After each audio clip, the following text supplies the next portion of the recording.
you're dating somebody, you're married to somebody, and you're not leading yourself, you're not maintaining your rituals and your routines, your habits that you've said, hey, you know what? I want to save this amount of money every month. I want to go to the gym this many times a week. Your woman is watching, right? She is watching.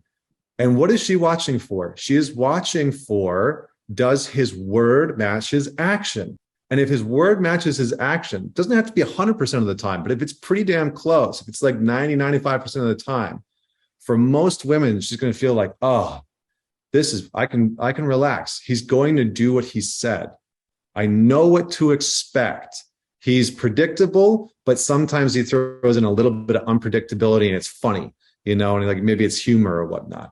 But that's what there's a craving for, right? Do I know what I can kind of expect most of the time?